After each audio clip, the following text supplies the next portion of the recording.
جن حالات سے گزرے اور جن لوگوں نے تصدیق کی وہ سارے ریکارڈ کی تصدیق کریں اور انشاءاللہ تعالی تینوں چیزوں کو ہم سیکیور کر دیں گے. کل 15 ملکوں کو آن ارائیول ویزا اور اپروول کے لیے کیبنٹ میں بھیج رہے ہیں، جس میں امریکہ، کینیڈا، روس اور ایران، فرانس شامل ہیں. پہلے صرف 50 ملک تھے جسے آن ارائیول ویزا دیا جا رہا تھا. اب یہ 65 ملک ہو جائیں گے جن کو آن ارائیول ویزا دیا جائے گا. کل تمام صوبوں کو سول آرم فورسز بھی دی ہیں اور کل موبائل سروس بھی، جہاں جو حکومت اور جو ایڈمنسٹریشن ڈیمانڈ کرے گی 24 گھنٹے ہمارا کمانڈ اینڈ کنٹرول آفس کھلا ہوگا، وہاں موبائل سروس بند رہے گی. اور سب سے جو خاص بات ہے کہ تورخم اور چمن میں IBMS لگا دیا گیا ہے تاکہ آنے جانے والوں کا ڈیٹا ہو اور کوئی یہ نہ کہہ سکے کہ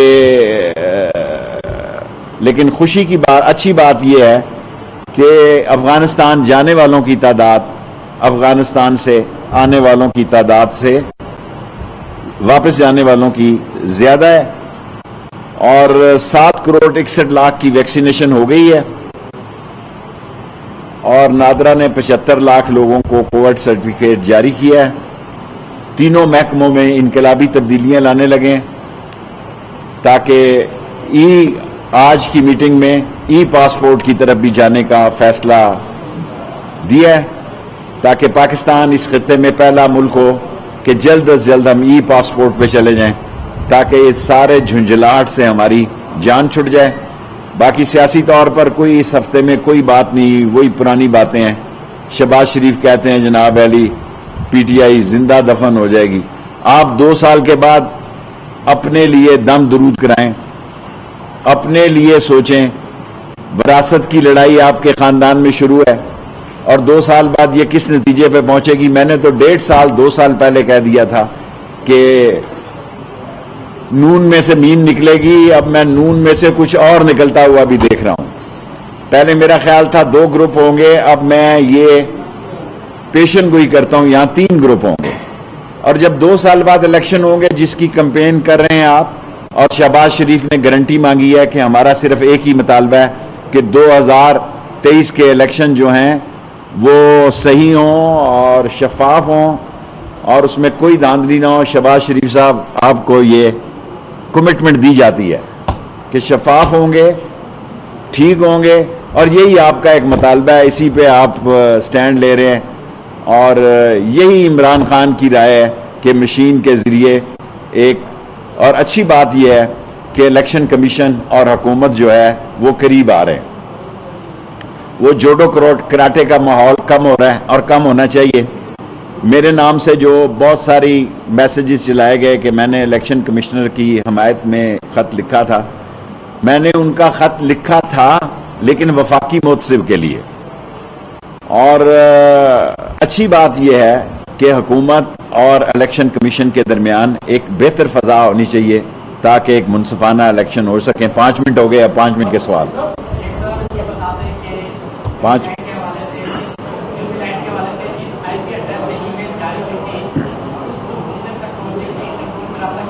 انٹرپول سے رابطے میں ہیں اور سنگاپور انڈیا لنک جو ہے، جو 12 ای میلیں وہاں سے اکاؤنٹ سے جاری ہوئی، اس سے پورے رابطے میں ہیں اور آپ کو اچھی خبریں دیں گے انشاءاللہ تعالی.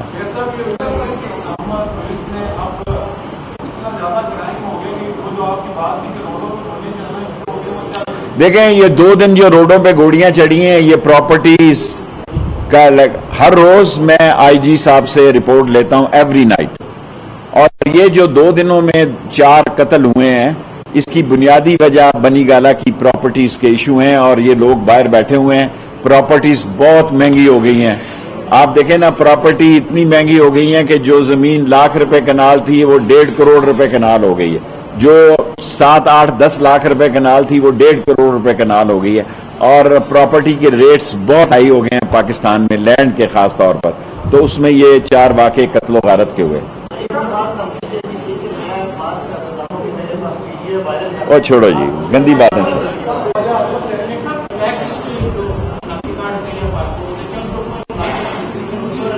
دیکھیں یہ بلیک لسٹ کا میں نے ان سے کہا کہ ایک شناختی کارڈ بلیک لسٹ ہے وہ کیسے ہو گیا اس کی تحقیقات کر رہے ہیں آپ کو اعتماد ملیں گے. شارٹ سا سوال.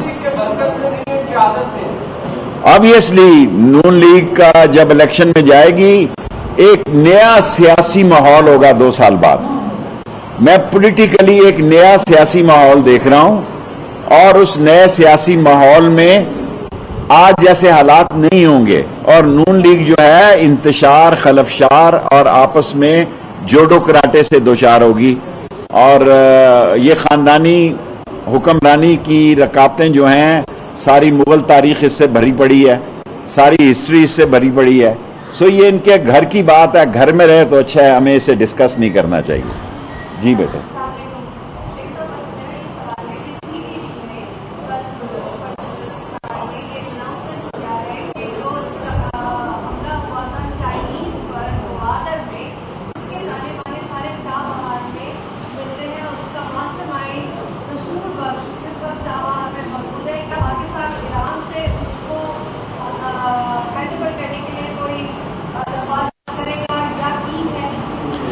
دیکھیں بیٹے یہ سوال دیکھیں سینسٹیو ہے اور یہ فورن آفس سے ریلیٹ کرتا ہے. پاکستان میں of course T T P کا, القاعدہ کا, داعش کا, بیت الاسلام کا, ان بعض ایکسٹریمسٹ کا خطرہ موجود ہے, لیکن ہماری فوج نے عظیم قربانیاں دے کے 86,000 لوگوں کی جانیں, پولیس نے, فوج نے, سولین نے 1 لاکھ سے زیادہ زخمی کرنے کا, 1 لاکھ سے زیادہ افراد ہمارے زخمی ہوئے اور اس میں ہم نے ہمت نہیں ہاری. اور ہماری فوج اس وقت بہت زیادہ صلاحیتوں سے لبریز ہے. ہماری فوج میں جو اس وقت دہشت گردی کے خلاف ایک جذبہ, ولولہ, تنتنا اور دبدبہ ہے, اس سے پہلے سے کہیں زیادہ ہے.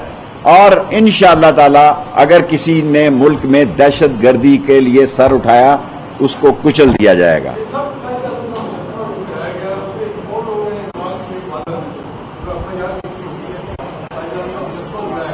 دیکھیں یہ ہوتے ہیں لوگ, کوئی مسئلہ نہیں ہے, جو بھی ہوگا اس کے خلاف. لاسٹ 3 کوشچن, 1 منٹ رہ گیا.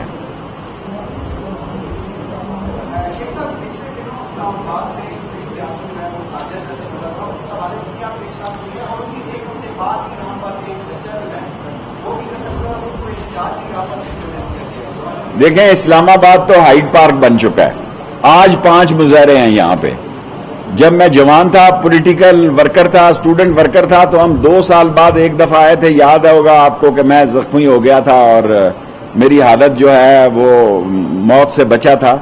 ان دنوں اسلام آباد آنا جو ہے وہ کسی بڑا مشکل کام ہوتا تھا. اب تو جو آدمی آتا ہے وہ اسلام آباد ہی آتا ہے. سو آج بھی میں نے پولیس کو کہا کہ بھئی ان کو زیادہ فعال ہونا چاہیے, کیونکہ ڈی چوک کو ہائیڈ پارک بنا دیا ہے اس قوم نے. اسلام آباد ایک حساس علاقہ ہے, کیپٹل ہے, یہاں اس وقت ساری دنیا کا میڈیا آیا ہوا ہے. سو ہمیں سوچنا چاہیے کہ ہم نے پاکستان کے لیے سیاست کرنی ہے. ہمارے مطالبے ہیں, جائز ہیں, اس کے طریقے ہیں, لیکن اسلام آباد کو جو ہے وہ کھلواڑا نہ بنایا جائے اور اس کو کسی انتشار کی شکار نہ کیا جائے. نہ ہم کسی کو اس کی اجازت دیں گے. امن و امان سے, مذاکرات سے بات چیت کے لیے ہم ہر وقت تیار ہیں. Thank you very much. Islamabad کو اکھاڑا نہ